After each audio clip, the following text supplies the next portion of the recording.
Her body was found inside a barrel. Body of a woman is found inside a barrel. Police were called to a local. Could not believe what we just found. My wife said, I'm not staying in this house another night. He's going to kill me. I said, who? It's not every day that a mummy is found in your backyard. Don't be mad. I told the truth. On September 2nd, 1999, in the peaceful suburban town of Jericho, New York, just 30 miles away from the bustling streets of Midtown Manhattan, Ronald Cohen was busy preparing to sell his house. After successfully finding a buyer who was willing to pay $455,000 for the property, Cohen was eager to finalize the deal. The new owner expressed a strong desire to conduct a thorough walkthrough before officially taking ownership. During the meticulous inspection, the buyer insisted on exploring every nook and cranny of the house.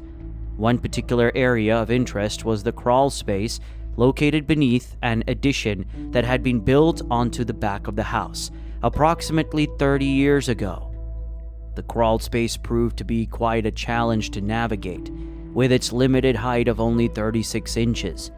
As a result, both men had to hunch down in order to explore the expansive area at the very rear of the crawl space.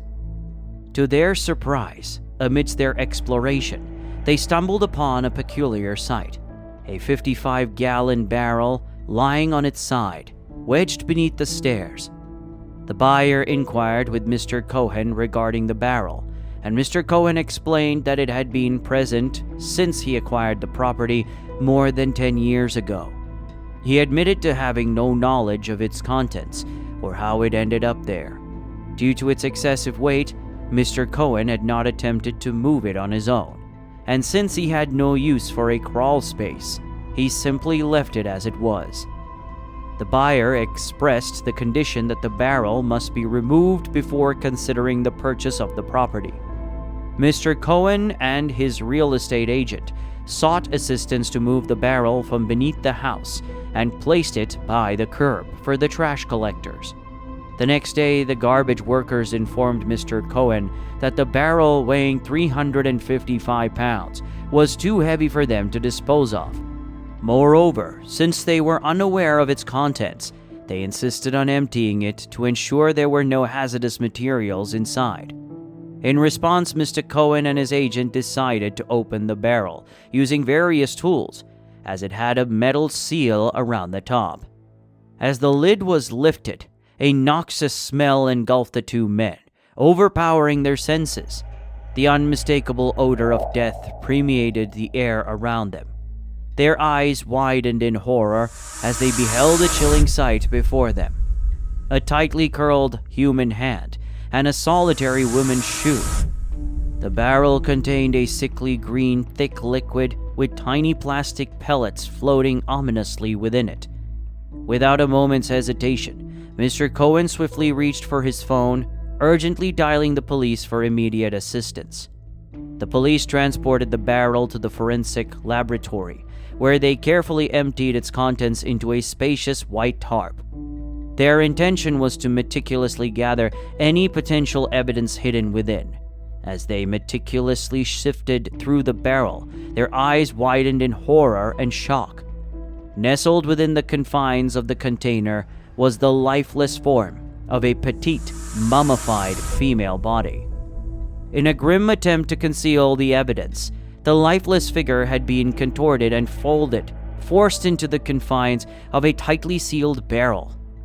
Remarkably, this macabre packaging had somewhat preserved her body, leaving her skin with an unsettling resemblance to rubber. However, the moment the barrel was pried open, the onslaught of decay was swift, as if the air itself triggered the decomposition process. Without delay, the authorities swiftly removed the body, eager to subject it to a meticulous autopsy. It was during this painstaking examination that the experts conclusively determined the deceased to be a woman of Hispanic origin. She was known as Tiny, standing at a mere 4'9" in height. With her long black hair cascading down, she possessed a unique feature: a mesmerizing gold bridge work adorning her teeth. This dental work was not commonly seen in the United States during that time. It was more likely crafted in the distant lands of South America. Tragically, her life was cut short by a brutal act of violence. The cause of her death was determined to be the result of multiple strikes to her head with a hammer-like weapon, delivering 7 to 10 bone-crushing blows. Her delicate skull was shattered, leaving no room for mercy. In the midst of this horrible tragedy, she carried a precious secret within her womb. She was 8 to 9 months pregnant, her unborn child never given the chance to witness the world outside.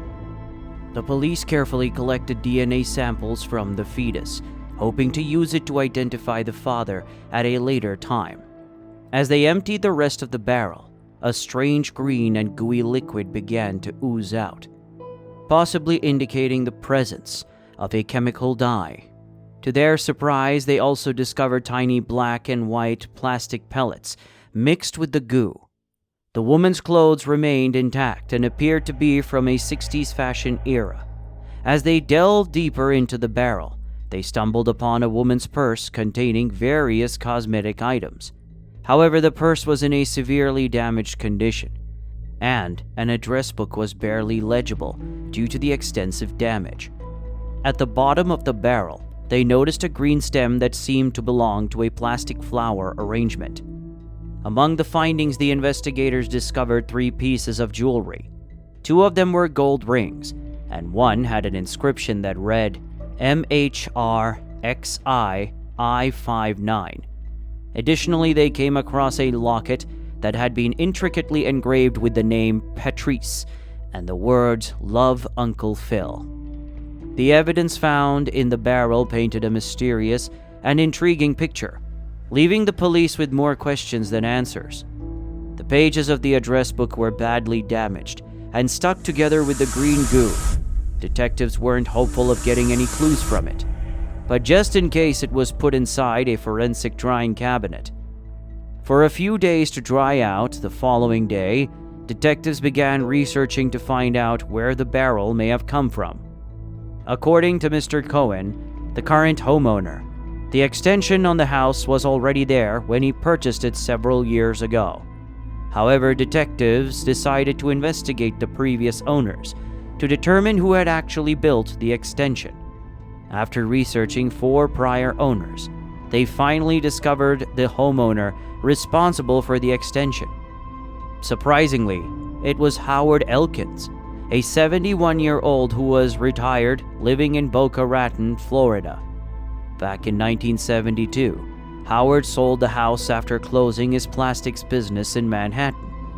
The police were determined to interrogate him, but they needed to gather additional intel before embarking on their journey down to Florida. With each passing day, new leads began to flood in. On the side of the barrel, the letters GF were imprinted, revealing a connection to a chemical company located in New Jersey. The police carefully documented the barrel, capturing photographs, and seized a few pellets and a sample of the green dye for further analysis. According to police, they verified that the pellets consisted of polyethylene, which were utilized in the production of various plastic items. One of these items happened to be plastic flowers. The distinctive feature of these flowers was the vibrant halogen green dye, specifically formulated for creating plastic flower bases during the 1960s. Interestingly, the sole customer for this particular product was Melrose Plastics, the very company that Howard Elkins had shut down in 1972. Meanwhile, the Forensic Documents Laboratory made significant progress with the damaged address book. They managed to dry it enough to separate the pages, although the ink had completely disintegrated. Fortunately, using a device called a wide spectral comparator and alternative light sources, they were able to read some of the information on the documents. The first notation in the book was a number that began with the letter A. It turned out to be a resident alien number. Detectives consulted immigration officers to gather more information about the numbers. However, they discovered that the number was from 30 years ago, and the immigration systems had undergone significant changes since then. It would take some time for the officers to retrieve the relevant data. Meanwhile, the investigators also made a crucial connection. They found evidence linking the barrel, plastic, and dye to Howard Elkins' business. Furthermore, they discovered the barrel hidden beneath Elkins' former residence. This discovery adds another layer of suspicion to the case. Investigators now believe they possess sufficient evidence to embark on a journey to Florida and interrogate the individual. However, prior to conducting the questioning, they desired to pay a visit to his former associate in the plastic flower industry, Melvin Gantman.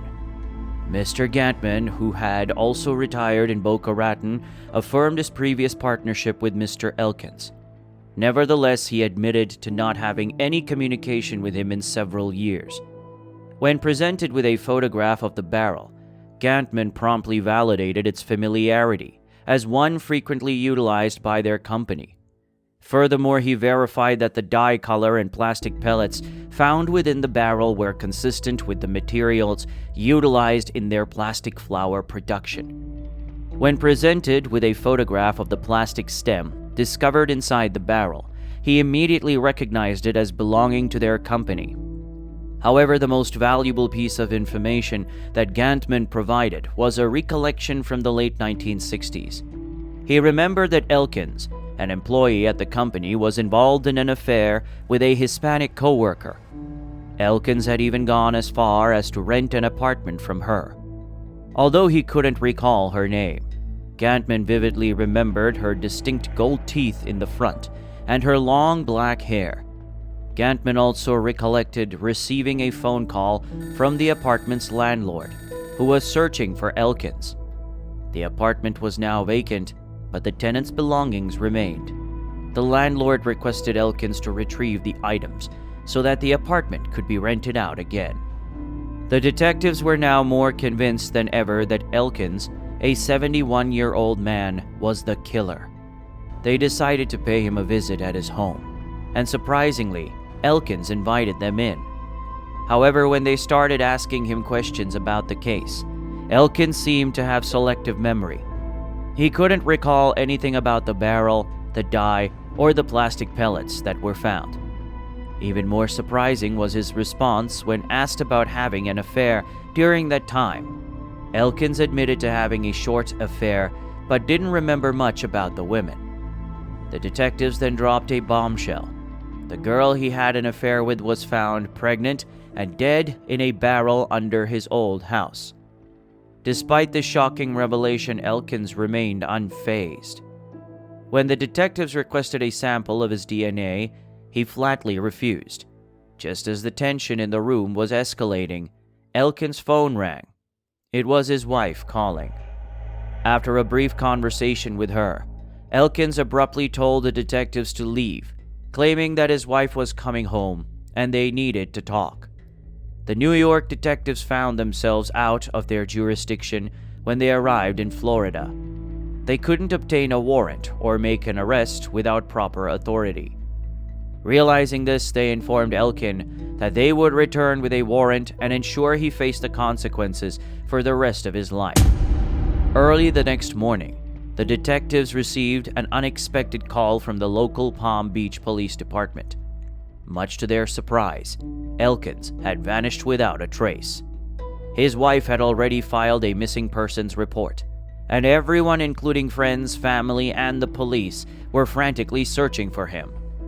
As the day progressed, hope dwindled, but later that evening, a breakthrough occurred. Elkins was discovered in his neighbor's garage, sitting in the back seat of their Ford Explorer SUV. It was a shocking revelation. Earlier that morning, he had purchased a 12-gauge Mossberg shotgun from Walmart. With a heavy heart, Elkins sat in the back seat, positioning the shotgun between his legs. The barrel found its way into his mouth, and in that moment of despair, he pulled the trigger, ending his own life. It was beyond doubt that he was guilty, but the detectives managed to obtain his DNA from the crime scene. They brought it back to New York, where it was confirmed that he was the father of the unborn child. 8 days after the discovery of the barrel, they received information from immigration revealing the victim's identity. Her name was Raina Angelica Moroccan, and she had migrated to the U.S. from El Salvador in 1966. The forensic document team also found valuable information in the address book they recovered, including names, addresses, and phone numbers. Although the phone numbers were over 30 years old, the detectives decided to give it a shot and called one of them. To their surprise, the phone number still worked. Kathy Andrade received a call from a woman who was a close friend of Raina. Surprisingly, this woman was still living in the same place after 3 decades. Kathy was able to identify Raina from a 30-year-old immigration photo. She had a beautiful personality. She always talked about her family, and she was in touch with the family, how much she loved New York, and her dream was to become an American citizen. According to Kathy, Raina had immigrated from El Salvador and worked at Melrose Plastic in the 1960s, making plastic flowers. Lived here in a modest room in a Catholic home for single women. In November 1968, Raina had confided in Kathy that she was dating her boss at the flower factory and was pregnant with his child. However, Kathy did not know the boss's name, only that he worked at the flower factory. One day, Raina revealed to Kathy that she had made a terrible mistake. She had gotten angry at her boss and called his wife, confessing that he was having an affair with her, promising to marry her, and that she was pregnant with his baby. Raina expressed fear that he would harm her, and unfortunately, her assumption proved to be correct. After the conversation, Kathy never heard from Raina again. Kathy remembered visiting Raina's apartment one evening and finding 2 plates set out for dinner. The food was still warm on the stove, but Raina was nowhere to be found. Kathy immediately called the police to report her missing, but she was informed that as a non-family member, she couldn't file a missing persons report. Joaquin's body was flown back to El Salvador for a proper burial. Her 95-year-old mother buried her before she passed away just a month later. What do you think about this case? We value your opinion and encourage you to share your thoughts on this perplexing case in the comments section below. Your insights and perspectives are invaluable in shedding light on the complexities of this twisted situation. We eagerly await your comments and look forward to engaging in a meaningful discussion with you. Thank you, and we'll see you next time.